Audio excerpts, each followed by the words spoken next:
Hey paddlers, actually today I'm going to say water sports enthusiasts because we are going to be talking with someone in England who is truly versed in many watercraft in many different ways and has played many roles in water sports through the years. So really honored to get to talk to Steve West. I think he's originally from England and has ended up back there, but he has lived and traveled all over the world, known in many of the communities, especially windsurfing, outrigger paddling, and stand-up paddling. So super, I see some people I know. Thanks for joining us. So I believe it's 11 o'clock there. So thank you, Steve, to start with for even doing this. There's Sarah in England. Thanks for staying up late, you guys. It looks like we have a couple people request to join. Well, Anne in England, I love you, but unless Steve is on your line, I'm going to try to find Steve. There he is. He's got fans all over the world, I know, and really excited to talk, yes, about stand-up paddling, but he's really got a big picture. There he is. It's the man. Good evening. Can you hear me? I can. How about me? Great. Good sound? Yeah, you've gone a bit quiet now that I've come online. Okay, turned it up a little bit. But we can see you. That's fantastic. Thank you for doing this in the evening. I know it's a little bit late there. But super excited to talk with you. I don't know if you heard the little introduction. Are you originally from England? I forgot to ask that. Well, actually, I was born in West Africa, so I grew up in West Africa. Okay. Yeah, so you have truly lived on many continents and islands, and we'll be talking about that. Quite a strange life, actually. I'm always asked, because I lived in Australia for quite a number of years. When I went there, I used to go to parties. People say, where are you from? And I really couldn't give them a straight answer, to be honest. So I used to just say, oh, England, because it was easier.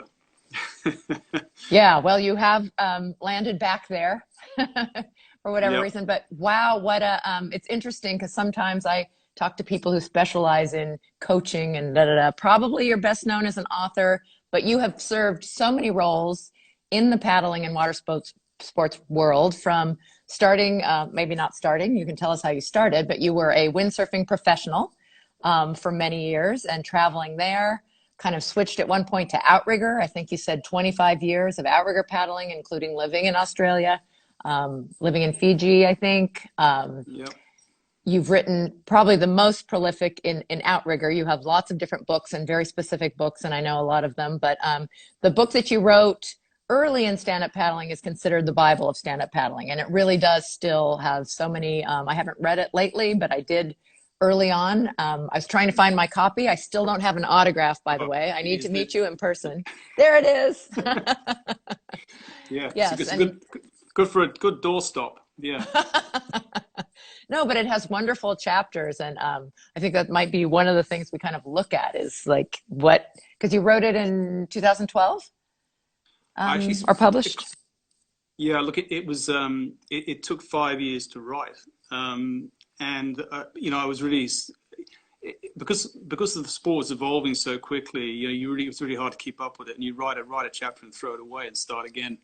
But I actually resolved to sort of eventually just block out the white noise and sort of focus more on what I knew and what I could learn from paddle sports, and particularly other paddle sports. And historically, I thought it was very interesting the debates that were going on. Is it a surf sport? Is it a paddle sport? I mean, that was the crux of the matter, and still remains to this day a big sort of question mark for a lot of people. And it's taken some years to sort of get to a point where perhaps people are finally getting to grips with what it actually is by definition. There are different genres of the sport, of course. You've got the guys in the surf and guys that do downwind, and people want to race, or the vast majority aren't in it for a sport at all. It's just purely a recreation, and I think that's the key. And I think this whole COVID virus has been very interesting because racing has taken a massive hit. But in saying that, it hasn't slowed the growth of interest down. I mean, this year in Europe, I mean, the growth is North America also. It's crazy. Yeah, crazy. Yeah. So, you have to ask yourself, what gravitas do you give to racing? I mean, I give some gravitas to it, but I don't think that it's the be all and end all, because really, it really is fundamentally about getting on the water, having fun, and not being, I'm probably not the right, because I've coached a lot of my lifetime, yes, have to be very technical in my lifetime, but I also know that there's huge advantages in just, learning through discovery, just getting out there and learning and not necessarily being shown very much at all.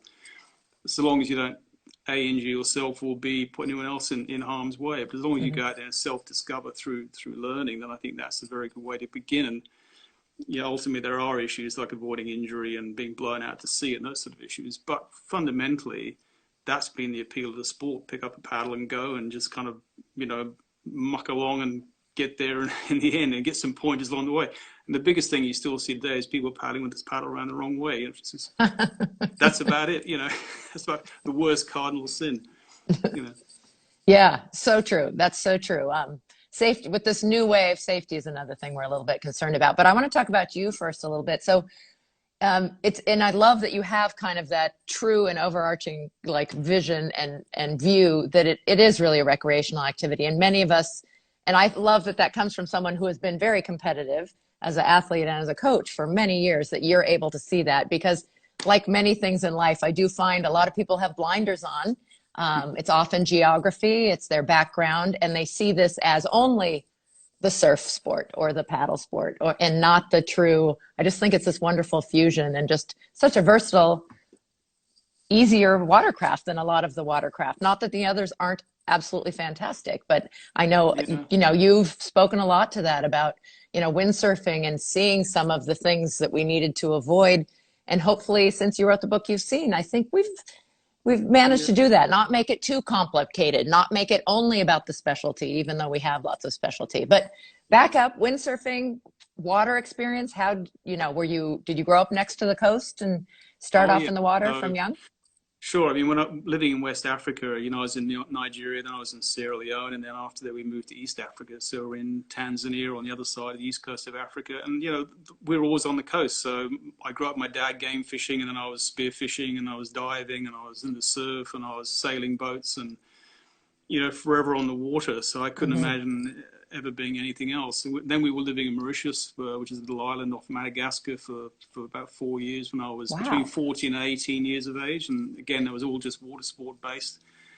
And I had a meeting there actually. I don't know if remember Jacques Cousteau and Oh yeah. So I met Jacques Cousteau, and I met his one of his sons actually, and they asked me, I was going to college at the time. I was doing boarding school, flying back to England and back and forth, And I was asked to go and work on the Calypso, and I wanted to be a marine biologist. And my father refused, said, no son of mine's you've got to go and finish school. So I reluctantly went and finished school, which is a massive mistake. And when I finished, my dad said, well, what do you want to do with the rest of your life? And I really hadn't a clue. And I sort of pretty much just sort of got a university sort of thing out, went like that, and ended up doing yacht design. So I went to the university for about 3 days. And I was listening to it was this talk and chalk. There was a guy wearing hush puppies and a tweed suit and had chalk, and he was just scratching on the board. And I thought, well, I just spent 10 years in a boarding school, away from home, and I didn't want to be institutionalized. I said, that's it, I'm going. So I just left, and then I went to windsurfing and became a professional windsurfer. And I took up photography, and in fact, I was writing. That was paying my way a lot, and I went to editors. They said, hey, son, do you have a camera? And I said, no. So, well, buy one. You need to take photos with your stories. And I started doing photography as well. So I was able then to, make my living by reviewing equipment. And I learned about design of equipment, which, worked with some great people who taught me as I was getting older, and just learned. And then I got to about 22, I guess, and I went to Australia, and my father would sell. He was a yachtsman. He'd sell a yacht over from Fiji, and living in Australia. So I flew over there, all my equipment, and and spent the winter there windsurfing, and I basically didn't come back. So I was there for 26 years, but then I was windsurfing, consistently for about 10 years, and I burnt out. I mean, I had an amazing contract at one point. I was employed to be on the water 6 days a week for 5 hours a day, and I could have 1 day off, and I had to go to all the events, and it's kind of crazy. Wow. And so it does burn you out, and I only did that for about 2 or 3 years, but then I faded off into doing other things in windsurfing. But that sort of really, I learned a lot actually, because I learned a lot about burning out in sports, and I see that. This is a bit of a side shoot, but I see it in stand-up paddleboarding. I've seen it in outrigger canoeing, where people, they come into the sport and they don't ease their way into the sport. They just go at it 1,000 miles an hour, and they push and they live in it. They dream it. They wear it, sleep it, talk it, eat it, breathe it. I mean, yeah, I get it, but they don't pace themselves, and eventually they just, I've been doing this for, been on water for most of my life, and of course I'm not the only waterman in the world. There are plenty of other guys and girls out there that have done the same, but they've managed to keep this love for what they do by not ending up resenting it, and sort of not expecting too much of it to the point that they get resentful of it. It doesn't meet their expectations, and of course competing is one of the things that will do that to you in a heartbeat. If you come in it to sort of race with an expectation and that doesn't work out for you, you can get your ego bent and you don't cope well and you leave, and that's a shame, because that's not really the relationship you should form with water sports. I mean, this is a thing that you should do. Ideally, you should do it. You can do it for the rest of your life, rather than sort of go in and burn out early and leave. So I learned that through windsurfing. The idea is sort of being professional is all well and good, but it can really take the wind out of your sails, literally. And then for me, so going back to your original question, yes, it was always around water, so it was a natural transition. But when I moved to Australia, well, that really taught me so much, and I was very fortunate in my years living in Queensland, on the Sunshine Coast in Australia, in Molokai, which is probably one of the epicenters in the world of where watermen and women grow up, and they produce some of the best in the world. And it's just I learned, as I say, just the respect that I had for them, was overwhelming, and I learned, and most of all, I felt very proud that I was sort of accepted, by them in a way, because to have them take me under their wing and sort of treat me like an Aussie. And I think I would meet people after being there for 25 years and competing and racing for Australia, things like Molokai and all over the world racing. People always thought me an Aussie. They didn't really think me as a Pommy, as an Aussie. Pommy. And in that journey, I think it made me who I was, and I think that I made a commitment to myself that whether I made money or didn't make money, that was absolutely never going to be my driver. Making money was never going to be the thing that would drive me to keep on doing what I'm doing, because I love to learn. I love to share what I learn, and I'm not. I don't want to be an egomaniac. I mean, that's why I'm not even on Instagram, because actually I can't cope. We had to make Steve create an account so that he could do this interview. Pretty much, yeah. I'm an embarrassment. I'm sorry, people. But No. I know I should be a bit more effusive about this sort of thing. I think technology is great, but I think by the same token, I spend many hours in front of a computer, whether I'm designing or writing, and I think because of that, by the end of the day, I'm not going to sit on the couch and start flicking through and I'm done. I agree. It has its positives. For me, it's been such a connector now, and it's actually all the way through, and it's how I've met people around the world. Sure. Met, and then, but Yeah. But definitely has its drawbacks too, and it's well documented too. Well, it's that burnout I'm talking about, isn't it? yeah, actually, same kind of thing. But really good points, really good points that are so true of everything. But the burnout thing, I think, is important. I'm not going to get burnt out because I started this so late. I don't have enough time left in my life when I started this approaching 50, and have been at it over a decade. So I'm not worried about that, but if it's going to be that lifelong thing, but I just found it a little bit late, so can't. For me, it's just avoiding injury and other type things. Yeah. So the transition in Australia was to outrigger paddling. You mentioned doing that and paddling for Australia, and you've been to those big races all around the world. But interesting that you realized early, the money thing. You have to have you have to love the water and love what you're doing. And how wonderful that you had writing and just the whole way through from the beginning, because that definitely has been a huge part of what you've given back, how you've shared. Yeah. Well, I'm probably one of the most overeducated watermen in the world, because I had a very good education, the sort of the best that money could buy, and in a British boarding school. People like me, I'm supposed to, I'm somebody in the same ilk as going to Eton or Harrow or Rugby or any of these massive schools. I mean, I think I was one of the top 6 or 7 in the whole of Britain. And everyone comes out, they're gynecologists or lawyers or, something. And that wasn't going to be me. I was always the antichrist of authoritarian. And they all knew that. They all knew that about me. In fact, even today, most of my friends who are from that background, they'll sort of use me as their yardstick, and they're all sort of old and grey now, and they probably have definitely got a lot more money than I have. But they all say they'd swap it tomorrow for the experiences that I've had, and but I've had to. And the other thing is interesting, over the years, you get so many young kids and girls too, girls and boys who sort of that they want to live a similar life. They want to sort of, well, how do you get a job like that?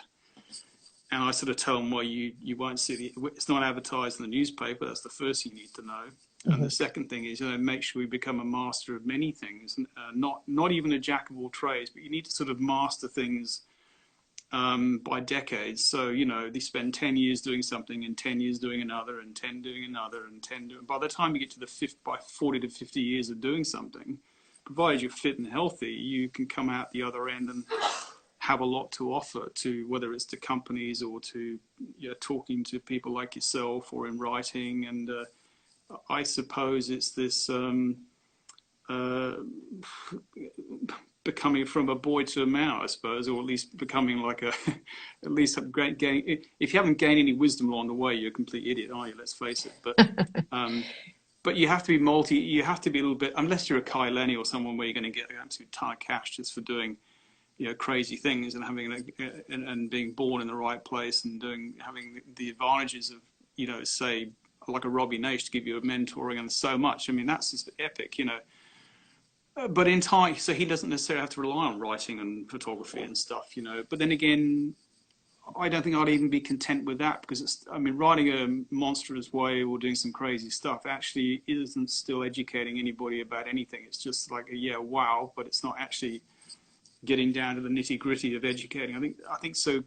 Giving is the best thing you can do. Like, what's the point of acquiring knowledge if you don't share it? It's absolutely pointless. That's what I think. I like to be, whenever I've given, in Australia, I was the national coaching director for about 6 years. And I used to work with a very close friend of mine, Chris Maynard, who's an incredible athlete. A guy that Travis Grant he mentored off of me. Travis, a very close friend to Travis. And Travis will tell you, it took a village to raise him, but the skills that he's got has come from so many people. He knows that. He's such a humble man, and Chris is the same, But we used to go to run these clinics all over Australia and even overseas at times. And by the end of a weekend of talking, I certainly would be absolutely spent because there's nothing left in my brain. And I think it was wonderful to be able to be asked so many questions and tell so many stories and have people laughing about stories that have come out of Tahiti and the Marquesas Islands, or whether you've been in Saipan or the Cook Islands, or racing in New Zealand, or wherever we'd been in the world. We had these fantastic stories. Now, if I'd have left school and gone be an accountant, I wouldn't have a story to tell, And that's actually what makes me quite boring too, because if I go to well, no, I don't think you're boring. No, don't take this the wrong way, but if I go to a dinner party, I'm sure if you had Laird Hamilton sat, I'm not comparing myself with him by any means, but if you had those sort of people sat around if you're sat at a table, all these other people really haven't led the same life as you have, you do feel a bit weird because it's not relatable. Some of the things you're talking about are not very relatable. They just, so you feel like you're sort of being a smart ass and sort of, oh yeah, he's talking himself up. He's been there and he's done that. And, so I feel a little uncomfortable sometimes. And that's why I tend to keep a little bit to myself. I don't really try to brag too much about what I've done or where I've been. I love talking about it. Absolutely. Well, we love hearing about it and reading about it. And thank goodness there are still formats like books. But you also have educated, you mentioned doing clinics, but you have been, talk a little bit about like the ASI that you were the director of. You were a co-founder of the WSA, which I'm sure we have some people and are still involved in that, I think. And there have been these new ways of imparting wisdom. Like we won't be able to, you have so much deep knowledge. And I know you've, like, for instance, just done webinars on very specific topics, which we can send people to, like the WSA. But how, I mean, having that base of a great education has gifted all of us, because you have a great way of communicating on a lot of different levels. So I'm glad you aren't too quiet and too humble, and you are sharing your knowledge. And I find it fascinating. So don't ever think people don't want to hear your story. Yeah. And, you know, it's a cultural thing too. And again, don't take this the wrong way, but of course, because I'm a quiet, so I'm sort of a Brit, and I'm an American. I'm quasi-English, aren't I? I'm born in Africa, and I'm an only child. I've got, I'm very much always just pleased myself, I suppose. I'm selfish, you know, which is great, because actually most water people are selfish, because it's all about me. You know, I want to go on the water. I don't mean that in a bad way. You know what I mean? All you water people out there know what I mean, okay? Yeah. You know, if I'm not happy, then I can't make anyone happy around me. I've got to be happy doing the thing I love, and and my wife Mandy, who I love to pieces. She's a bring her in. I heard her sneeze or something. I think she's right there, isn't she? Come say hi, Mandy. Come say hello, Mandy. This is Mandy, who I taught to windsurf when she was 16. Oh, okay. I was going to ask where she came in the story. Hello. Hey, how are you? Great to see you. You're part of the Mandy and Steve West story. Oh, so windsurfing, huh? So you have known each other a long time. That's great. Yeah, a very long time. Yeah. Absolutely. Yeah. I used to type for Steve when he was writing. He would dictate to me, and I had, you know, the old typewriters that we had to push. Oh, yeah. Yeah, she'd be 16, 17. I used to write it out on paper, and she'd type it out on this old Olivetti typewriter. And then we used to cut the paragraphs off and move them around and photocopy them, send them off to the magazines. Oh my gosh, I love that. And I wonder how many people can't relate to that. That don't remember typewriters, and you made a mistake, you know, I have to go back. Yeah. No, it's all good. But no, it's good times. But yes, there are cultural differences in how we present. But anyway, I think Lovely to meet you. Thanks. Yes. Thank you for saying hello. Hope to meet you in person sometime. Yeah, you will. I guess that's my point. You know, I think I'm, you know, whether or not English people are quieter sometimes about, they're not always, they can be quite voice difference, I can assure you. But I think, you know, this is the thing about stand-up paddleboarding. You know, when I produced the book and I released it, you know, and it sort of, there was a sort of, and when you release any book, there's always that, the first 2 to 3 months is when you're going to get the biggest sort of outpouring of people buying and reviewing and getting feedback. And it sort of was, yeah, absolutely, it was received very well. But at the same time, there was a few other books came out in America, which I thought was, you know, it's fantastic. You know, I thought, okay, that's cool, you know, and nothing quite as big as mine, but you know, they were different and they had a different approach, which is all absolutely necessary. But I sort of felt a little bit like America kind of took over a bit. I mean, they sort of had ownership of the sport, well, very much so. And I think I get it. But again, historically, that was windsurfing too. America had ownership of that. But then the Europeans came along and they did shift the goalposts a lot, and they became the biggest manufacturers, and became the Mistrals and the Starbers and the Fanatics, and there's a whole list of them. High Fly, the whole stacks of stacks, you know. So and it sort of happened in stand-up a lot too. But what I love about America is the fact that the entrepreneurial approach towards the sport has been phenomenal. I mean, you guys have taken something which at the end of the day is quite pedestrian and quite basic and primitive, and made it into something quite special. You know, the way like those guys in Lake Tahoe, making the way they sort of looked at their boards and how they sort of thought, you know, they thought about the whole touring and the whole, they looked at things different. They weren't racing, they were doing something else. And then Todd Bradley is a mate of mine from years ago with C4 when he started. This is like back in 2004 or 5 when we started talking about it. And he was telling me in like 2005, 2006, he was saying, "Oh, Steve, man, like we're not selling any boards really on the coast. We're selling 80% inland, to rivers, lakes, and dams." And I thought, wow, that was interesting, because there was and again, there's all this. It's a surf sport. It's a surf sport. And you listen to Todd. He'd say, "No, it ain't no surf sport. All the money's inland." And you think, oh, okay, well, that's kind of interesting. And then I took up in 2005, and I mean, the Travis wasn't even paddling by then. There were a lot of guys who were in outrigger weren't paddling. There was a few of us in Australia doing it. And slowly they came into it, the Danny Chings and so on. And they came in it because there was a bit of money to be made. Why not?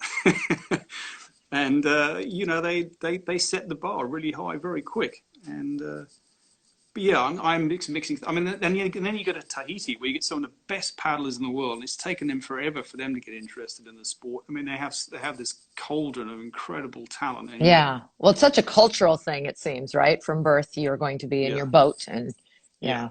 But stand up, of course, isn't really a part of their culture. I mean, to them, sitting in a canoe makes sense, but standing and paddling is sort of a little bit. But they've had some real success when they find individuals who are willing to cross over. Oh yeah, yeah. I mean, the talent there is phenomenal. I mean, if they wanted to just down tools and stand up and paddle and to give away the paddling, you would be blown away by the talent. It's astonishing, the depth of talent there.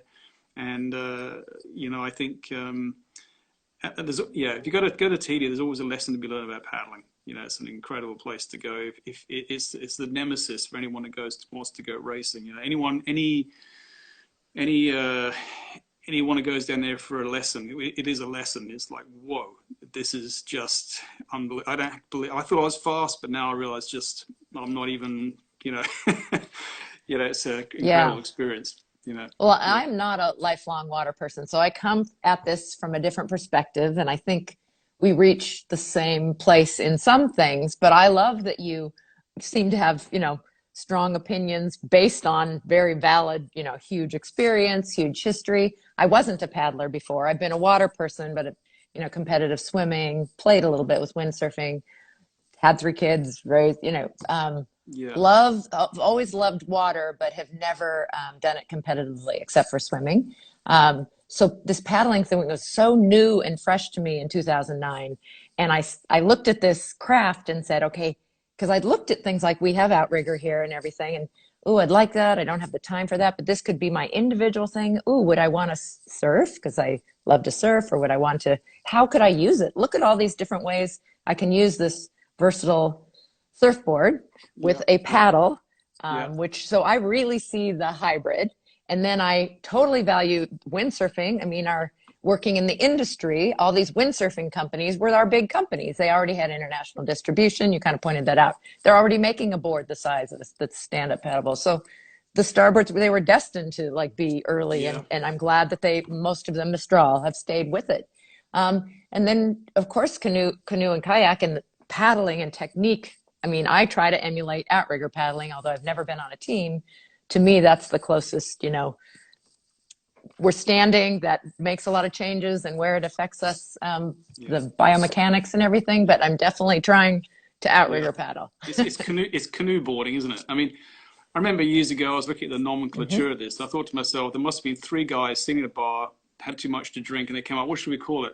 Well, let's really call it something really confusing, like stand-up paddleboarding. And it's just such a gobble, isn't it? It's like, I mean, that is like kiteboarding makes sense, windsurfing makes sense, stand-up paddleboard. It's just, and it's even the nomenclature is incorrect because it's a verb intransitive. It doesn't work. You can't be.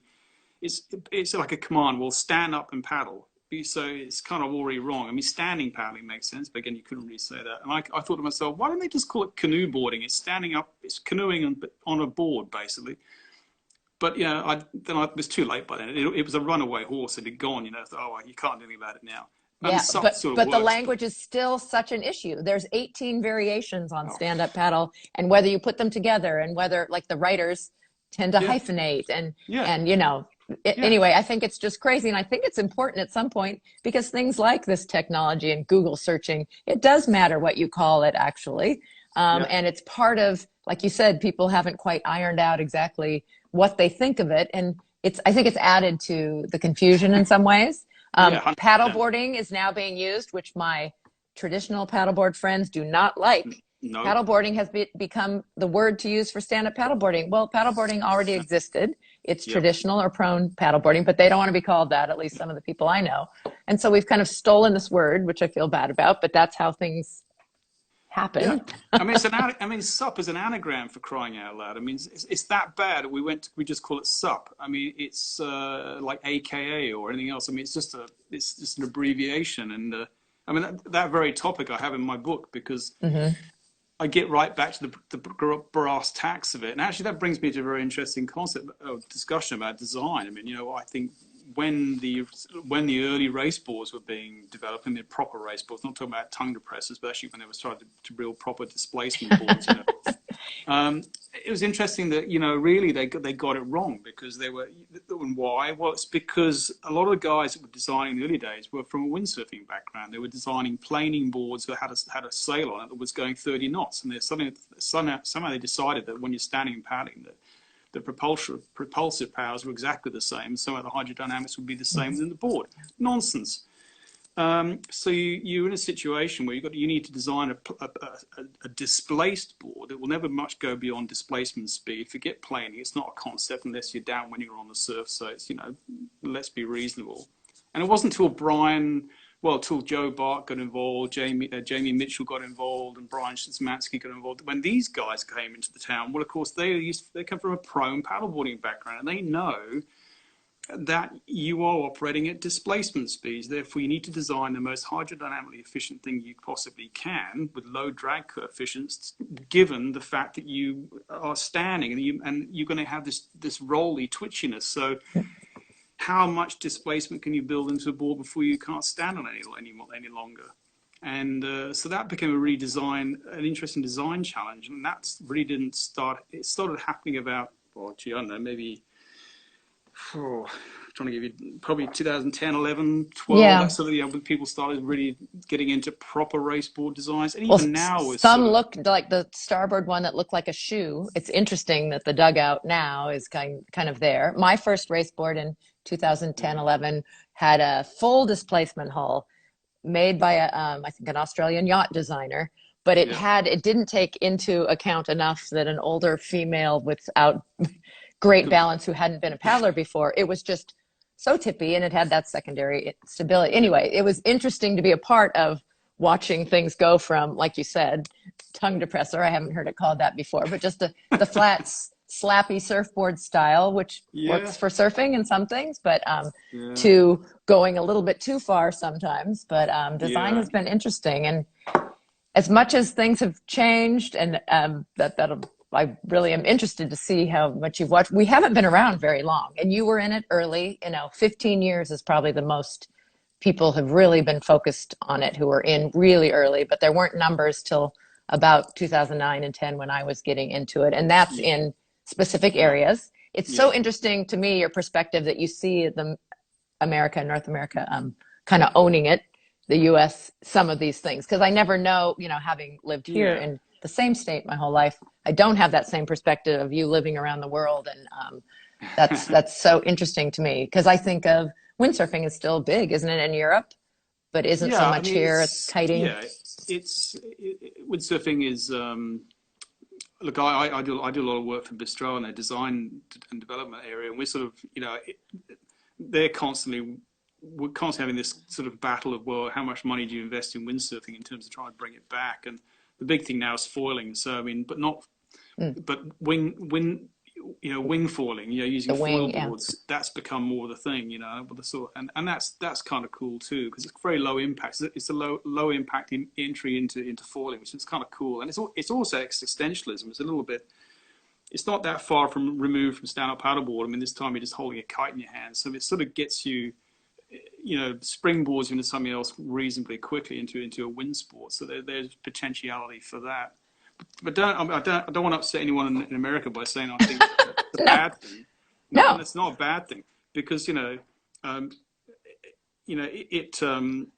a contemporary standpoint, of course, that's where it began, and then you guys picked the ball up and ran with it. And but I think that because there's so much initially there was so much coming out of America. I don't think there is so much as there is now. I mean, it has become more of a level playing field. There's more coming out of Europe now, so it's balancing out. But in the early days, of course, it was for America, it had to be.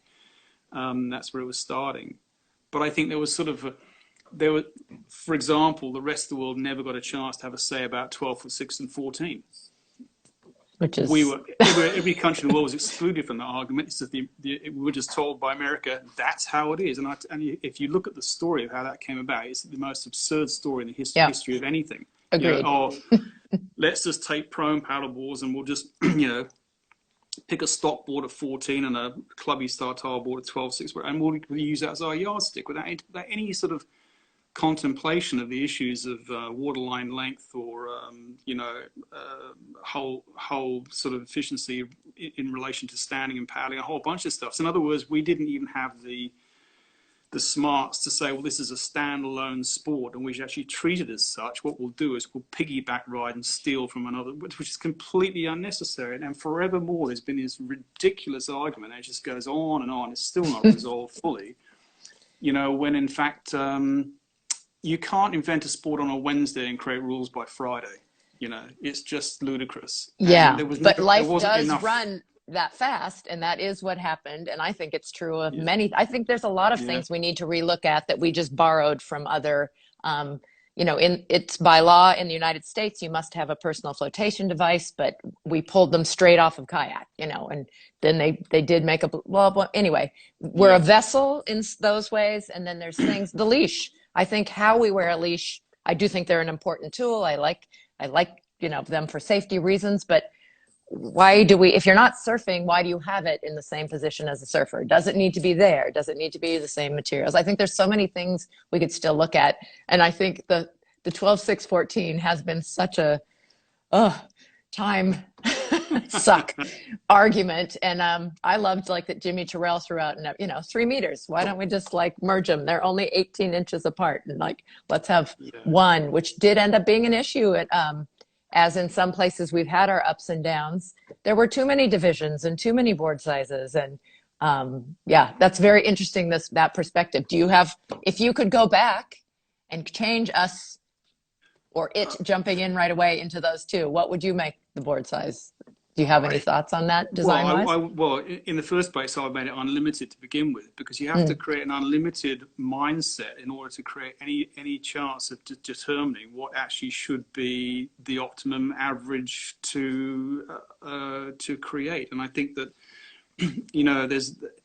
you look at windsurfing. When we were windsurfing, we used to have weight divisions. So you'd be weighed, you get weighed, and you would say you're in lightweight, medium, or heavyweight, and that became the yardstick. When you race laser dinghies, for example, you are measured in terms of your height. Why? Because when you're on a trapeze, there's leverage advantages. If you're 6'7" as against 5'7", the 6'7" guy's got leverage advantages. So the idea is to create a level playing field.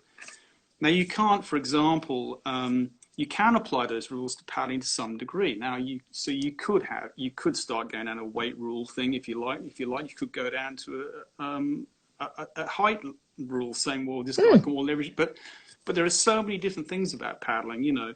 I think someone with more money has got an advantage and someone hasn't got money. Someone that's sponsored has got advantage over someone who hasn't. I think DNA. Someone that's short and stumpy is at a disadvantage to someone that's tall. So life isn't fair. There's so much stuff out there that makes it difficult. But I think in terms of boards, I think that, when you start, we saw it, for example, 12'6" boards, you started putting 80, 90 kilogram paddlers, sort of, I can't do that in pounds for you, but I mean, heavy paddlers, let's put it that way, on 12'6" boards were disadvantaged. And that's where I remember the first rumblings of problems coming along, where the heavy riders said, no, I want to be on a 14 because I sink a 12'6". It makes no sense to me. But right there in that logic, you can understand that for some people, a 12'6" board is going to go faster for them than a 14. For some people, they're going to go faster on a 14 than they will on a 12'6". You take the Molokai Channel race. If you go on a prone paddleboard, Jamie Mitchell, a very close friend of mine, 10-time prone paddleboard champion. I mean, probably the finest, greatest water sports athlete of all time. This guy's insanely fit at his peak. but he'll tell you that on some days you can do the channel on a 12.6 board and actually smoke it, because you've got short periods between the waves, and boom, boom, boom. Especially like Kona winds blowing and so forth, like a headwind. He's going to win he's been beaten by guys on 12.6 on days when he's on the unlimited. Why? Because his is way too long. It's not fitting between the sets. He's struggling all day long. Yeah. So, how long's a piece of string? But I think that probably the biggest thing we're faced with at the moment is this concept of the stand inside paddleboard, because, at the end of the day, when a lot of the world's top racers prefer to stand inside something than stand on top of something, you have to ask yourself as a designer and as a rule maker, these guys and girls are saying something loud and clear. This is what they want. And you can argue all day long that this isn't a surf sport, or rather it's a surf sport, not a canoe sport. But actually, at the end of the day, my vision would be, or if there was ever a chance this was going to be an Olympic sport, and frankly, it's about as much chance as a duck flying to the moon, but we'll see. Why? Because we can't even agree on the most fundamental basics.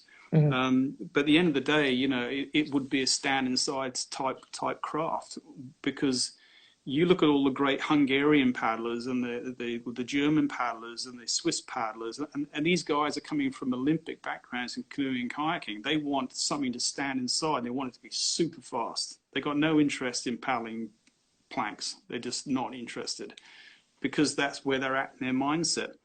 And I think that's really, we have to consider that. Super interesting. But to your point, I think there's an argument, it depends what kind of race it is too. And some are arguing, if it's a technical in the surf, it might be, to your point, a shorter board could beat a longer board because of intervals and waves and turns and technique. And maybe that's when you want something that allows you to do what, again, if you put the top surfers against the top canoeists, they're going to be, a 200-meter straight sprint, those high kneel canoeists, they're almost right there. And that's already sort of been proven. Yeah. But if you make it that short technical race, what's really different than those Olympic canoeists, what they don't have is turning. And so if you got that spinning around buoys and using waves, board choice might not always be. I'm just using your own logic. There's a lot to be ironed out, as you said. There is. But I was amazed. I mean, if you look at downwind boards in the last 3 to 4 years, I mean, they've got more and more dugout, mm-hmm. And there are, except for days when it's exceptional. When it's exceptional, I'm talking when it's gnarly and just a little bit loopy. Then you kind of want to be. A lot of guys and girls prefer to be on a flatter board on those days, something a bit more deck space you can run around on, but. You avoid swamping and a whole bunch of issues. But I think at the end of the day, my fundamental point is mm-hmm. that Olympic style type racing, which probably would come down to primarily being sprints and marathon type racing and not necessarily so surf oriented, probably would be the dugout style would probably win over. But again, if you're talking ins and outs through surf, then you're probably going to end up something that's flattish as far as the deck configuration is concerned. Mm-hmm. But even then, people still prefer if they can get down lower, because there's always this need for speed. They always want to, the more displaced their board can be, particularly up in the front section, working through to the midsection. The rear section can be flattened out to a planing surface. That's not an issue. If you stand back on the back of the board, the front's out anyway. That's irrelevant now. So there are, I tell you what, of all the boards I've had to design, the hardest is absolutely for sort of the battle of paddle style board, where you want to go out and come back, because the expectation of the board's performance is almost a mission impossible. You kind of want it to go out through surf, versatile, paddle in the flat out the back, and then you want to go around the buoy and come all the way back again through the surf, and you want a board to do it all. It's like, really? So that's like, well, actually, there's no such animal, but mm-hmm. we can make a like a bits of board that'll kind of do some of it, but not all of it. Yes. And that's where I live, in the decision that I have to make of what kind of board, because I'm going in and out of harbors right at where Battle of the Paddle is. And sometimes trying to surf it and all. Very interesting. Yeah. Yeah. So No, I was going to say, I think it's a shame, though, when we have to talk about those sort of topics, it does become quite political, and people go sort of very hot under the collar about it. But I think if they understood the hydrodynamics a little bit better, or more sort of, don't forget, take emotion out of it. Emotion's not important in this issue. It's just really what is absolutely relevant. And also, look at history in terms of other sports that have been developed. You know, you don't have to sort of we can't look into stand-up paddleboarding too deeply without looking into prone paddleboarding or windsurfing or kayaking, canoe shapes and designs, because that's where all of our DNA comes from, or at least design comes from. Design, sort of impetus. You know, so you know, as long as people are open-minded and yeah. Well, I would love to. Problem. I think discussions are the solution to us keep getting stuck in these ruts, but you have to find people who are willing to have those open discussions. I think we need a lot more of them in stand-up paddling, personally. But you have helped design certification programs. That the ASI was, when you were ASI, was it more that's based out of Australia? It's all over the world. I know we have it in the US. It's one of the certification programs that's surfing and also stand-up paddleboarding instruction. But WSA does something similar to that, as well as they do some great stuff in terms of education, travel. That's right. Yeah, I mean, well, yeah, I can't remember the dates now. It must have been 2009-ish or 10-ish, I guess. And I got a phone call from, actually, it wasn't, it was a text message I got from Jamie Mitchell. And he said, "Hey, Westy, someone's going to call you soon from the ASI about, perhaps doing some work in England and through Europe with this, the ASI." I said, okay. So I got a phone call, and I spoke with a lady called Tanya Nesbitt, and we spoke, and I ended up sort of taking that role of setting up the stand-up paddleboarding program. But of course, all the work that I did for it became part of their global, syllabus, as it were. So there was Jamie, basically, his brother Justin. Basically, how it happened is Justin wanted to create a stand-up paddleboarding school on the Gold Coast in Australia, and the council said to him, "Well, you can't do that unless you're certified." He said, "Well, how can I be certified? And there is no certification." Yeah. So it's cart before the horse thing, you know. Yes, we had quite a lot of that at the beginning. The catch-22. So it's kind of like, what a ludicrous question. Okay, so they then went to the ASI and said, we need a program. So then Jamie sat down with Justin, they kind of wrote something out, and they created like a level 1 entry, you know. So I looked at that, and I ended up reworking it a little bit. They'd pretty done a great job, but I just reworked it a bit. They did some stuff for the waves as well. They did a great job on that. We tidied that up a little bit. We created lesson plans. They were sequential and, you know, more methodical in their process, because for me it was important there was actually structure, because if you're employing instructors, so Bill's doing Saturday and then he can't make Sunday, so then Susan takes over and she needs to take over from the point where he left off. You can't just have people randomly teaching the way that they think they should teach. You actually have to be a little bit more indoctrined than that, you know. So there is a manual that says day one you did, or first, you know, a process of building up to being in the water, basically. So so I created those, and then I sort of realized we had a problem with shore breaks and a whole bunch of other things. I said, well, you know, a lot of people are running schools from areas with shore breaks. So I then wrote an open water course. It was so we had sheltered waters and we had open waters. So if you were off an open beach, you know, how do you deal with shore break? How do you deal with currents and tides? How you deal with shipping and, you know, shark nets or whatever it might be, those sort of issues that we have to sort of contemplate. And in the meantime, a good friend of mine, Chris Rea, and Ollie Miles, he said they were really interested in doing a water safety program. So we actually wrote the very first stand-up paddleboard water rescue and safety award. And then these guys are lifeguards. Chris has been a lifeguard instructor for years and years and years. And Ollie was with the RNLI, the Royal Naval Lifeboat Institute. So he had his knowledge. So we put this thing together. And it was really first class. I mean, the work that they had done was sensational. My job was more sort of, well, it was a bit of both. I was sort of putting in my 10 cents of my paddling knowledge and my writing skills, and we photographed, put it all together, and made a great program for that. And then it became mandatory. Every instructor has to do that first. You know, water safety rescue is not the number one thing you need to do. Then you do a foundation course, and then you get to pick, you know, what your interest is. Is it surf? Is it downwind or whatever?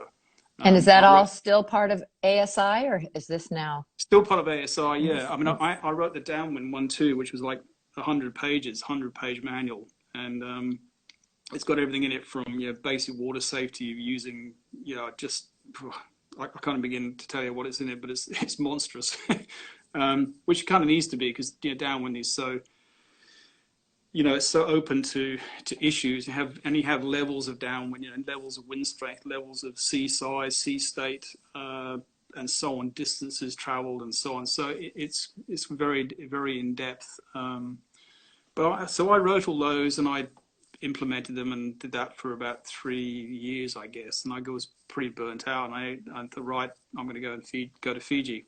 So I went to Fiji, and actually I was in Fiji for 6 months. And when I was in Fiji, I wrote this book. Oh yeah. That's all about. It's all about paddling one-man outrigger canoes, V1s, without a rudder. And I wrote this one as well, which is pretty much all about paddling. That's a lot of Travis Grant images in here, actually.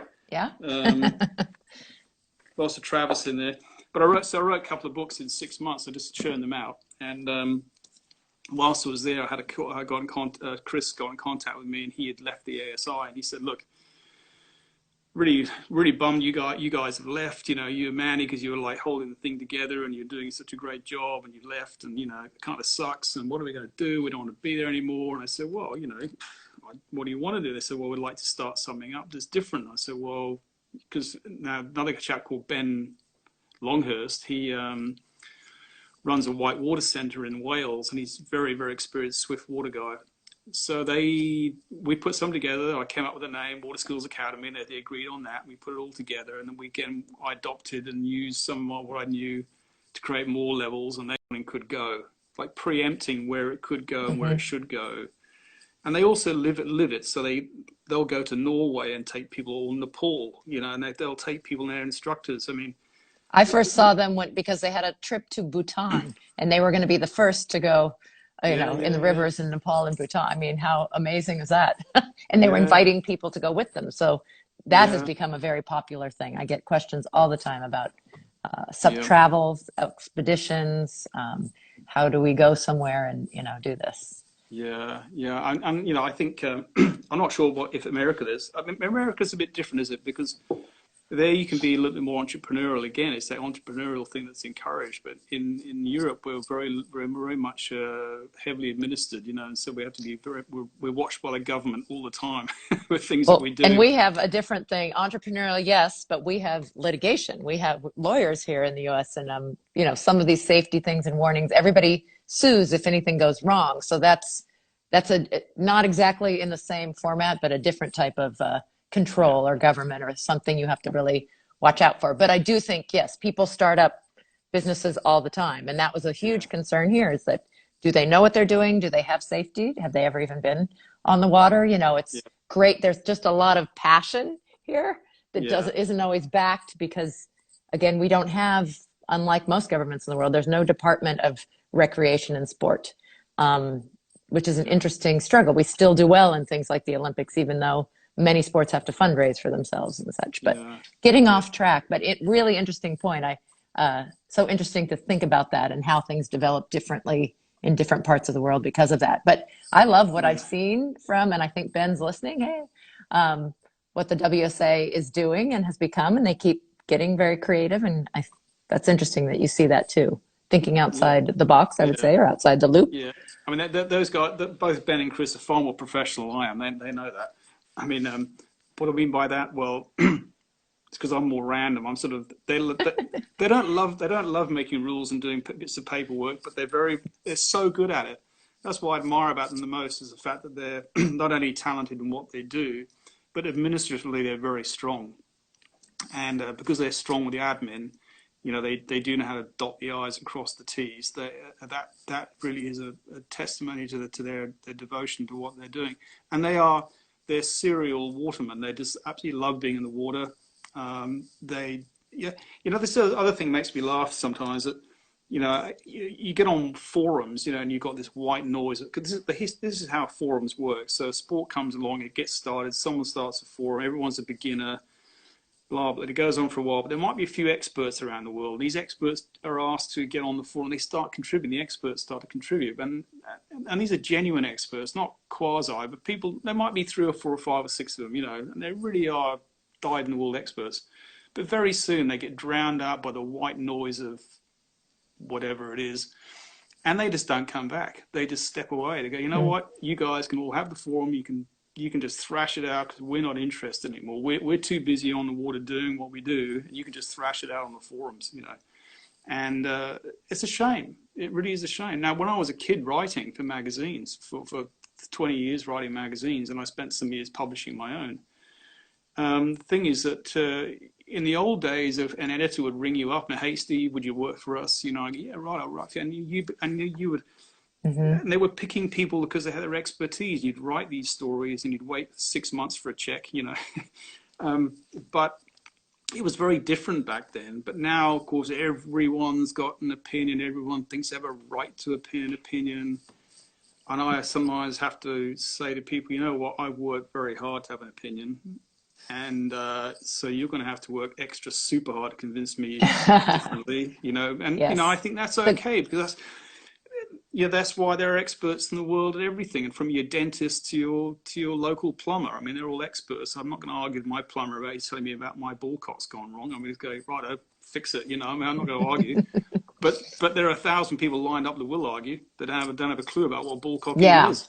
And the immediacy that social media and all has created. I mean, you used to get a print article and you weren't going to get that response immediately, even if there were maybe letters to the editor. Let's say a newspaper, at least it was even a day. Now you can have a firestorm and hundreds of responses back and forth between people in hours, not days, not weeks. It's sure, and very different. But not time to, maybe this is me being old, but, wisdom. People don't take time to digest things and to think about them and to think them through. There's so much just immediate reaction to stuff and delayed gratification. Anyway, that again, we've come up with 15 different topics that can be their own talk.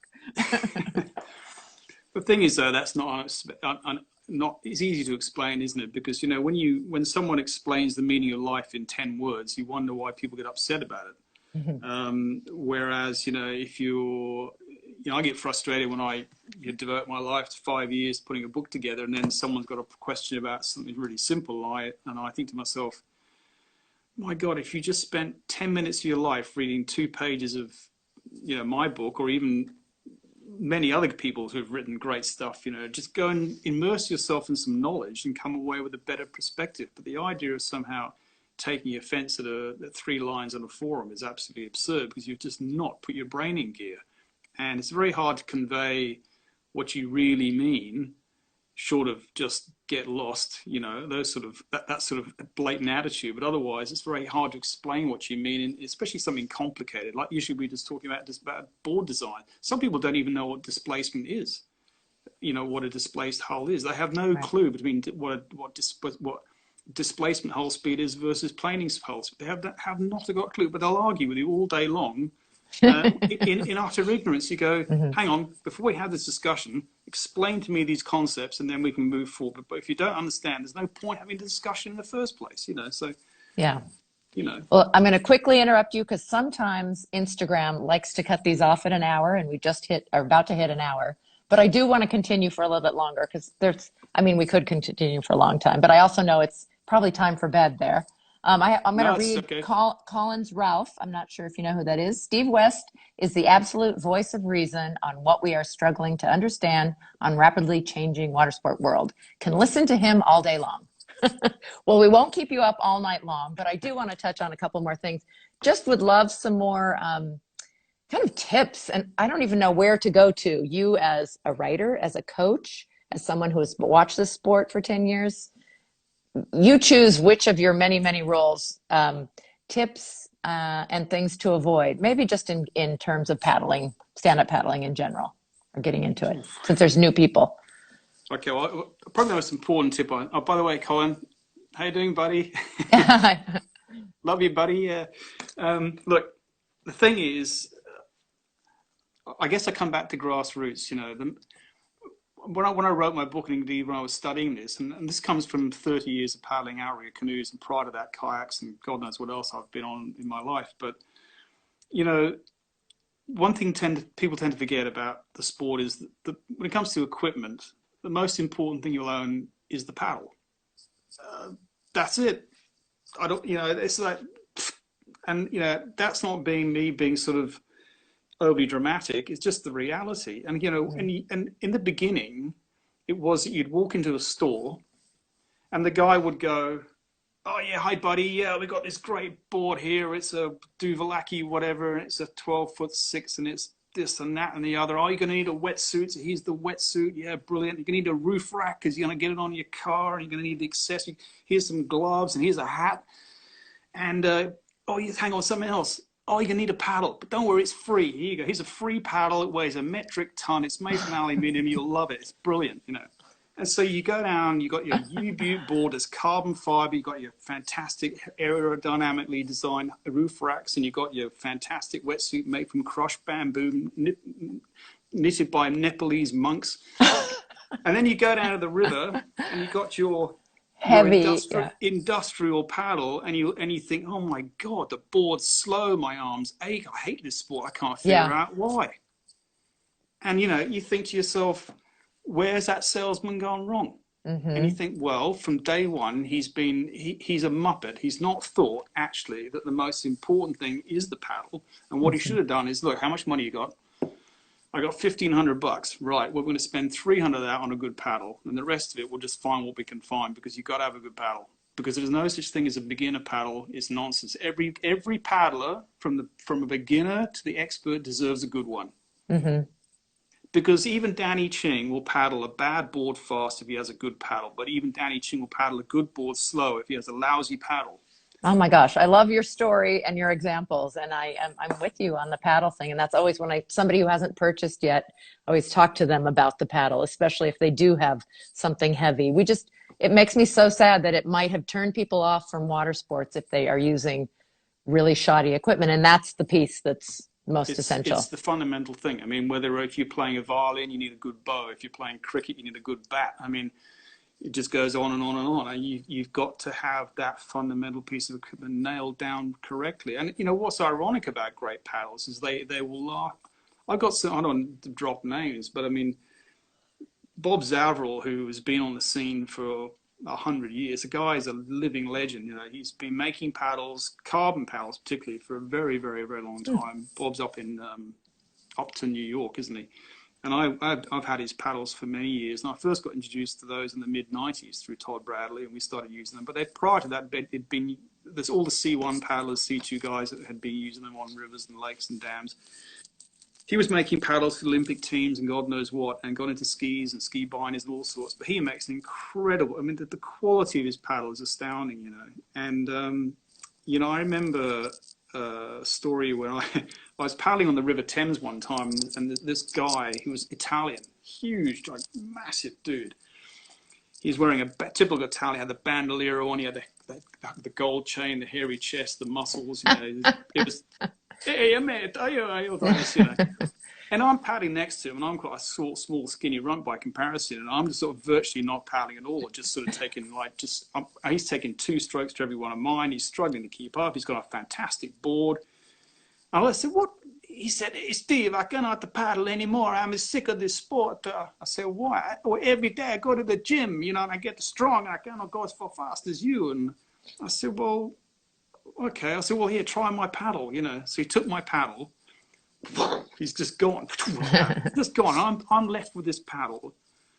And ironically, it was a carbon paddle, but of course there's carbon. Again, yeah, carbon does not mean it's great.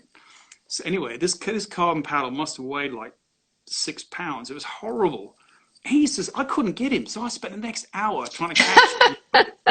trying to catch him. And I catch up to him and say, and you've got give me my damn paddle back. And he says to me, I never knew it. All the time, it was my paddle. There's nothing wrong with me. I'm a fantastic, you know. And he just goes and buys a new paddle, and it changed his life. And you think, Well, and I've never forgotten that moment. You know, I thought to myself, well, there you go. You know, I know it's the truth. I knew that anyway. But it's great to have that sort of vilified and sort of, you know, made real and an actual experience. And so yeah, there's a good tip. That's probably the most important thing. Invest in a good paddle. Even if you could don't take up you decide to get out of the sport, you can still sell that paddle for probably less than 50. Take $50 off of it and sell it for what you damn near bought it for. It won't go to waste.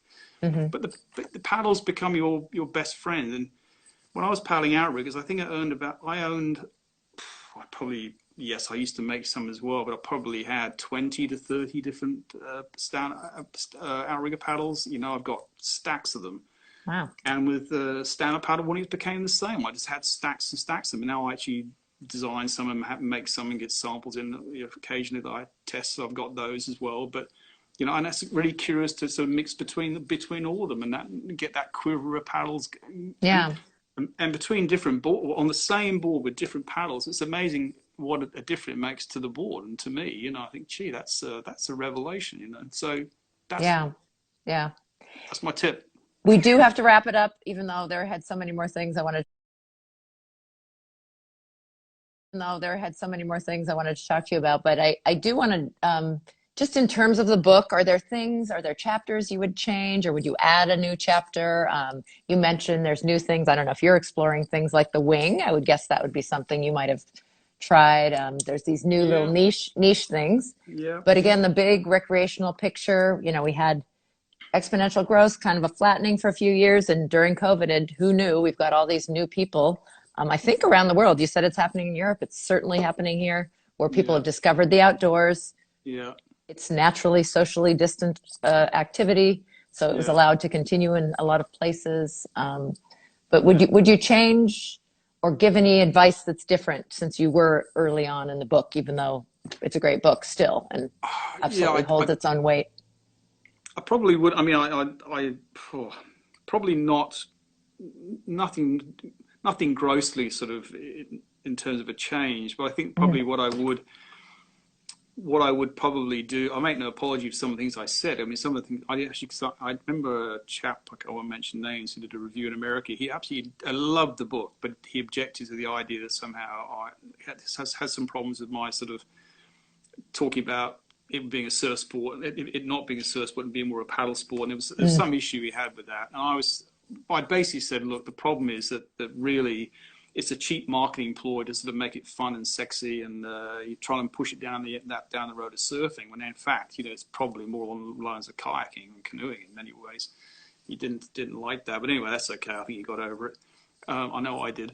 But at the end of the day, I think I probably, you know, what's missing is a book just about, you know, or at least a chapter just about inflatable paddleboards specifically, and actually just how to this idea of discovery learning, not being too strung out about technique and so forth, but yeah, be safe fundamentally. Don't get injured. Just giving some tips about that, and just say, go out there and knock yourself out. You know, it's not about being faster than the next guy. It is just basically having fun and discovering nature and getting out, being in the fresh air, and that's really what it's about. I think, and that's the beauty of the sport beyond all other consideration, isn't it? You know. Yeah. Yeah. So, and it is a beautiful sport, as are all the water sports. And thank you for sharing your experience and knowledge and opinions. Love it. If you ever want to do any kind of panel discussion, I kind of do those on the side, because I love getting you guys together with great minds to talk, who are willing to talk to each other in this time where some people won't talk, at least in our country, to each other. But again, hold that book up, because someone just asked. SUP FM podcast. So if you go to canoeculture.com, which is KANU culture, canoeculture.com, you can find the book there. Which is a fantastic website, by the way. All his other books, it has links to podcasts you're working on and such. Like, there's I mean, there's just a lot. I don't know.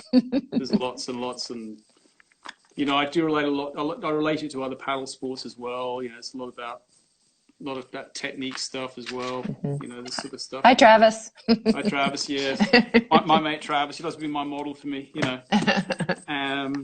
So yeah, but look, it's been a real thrill, and I'm really, you know, well, proud and honoured to be speaking to you. As I say, get asked often, so it's nice to be asked once in a while. And I hope I don't come across too opinionated. I don't mean to be like that, but I think that it's passion. People confuse me sometimes.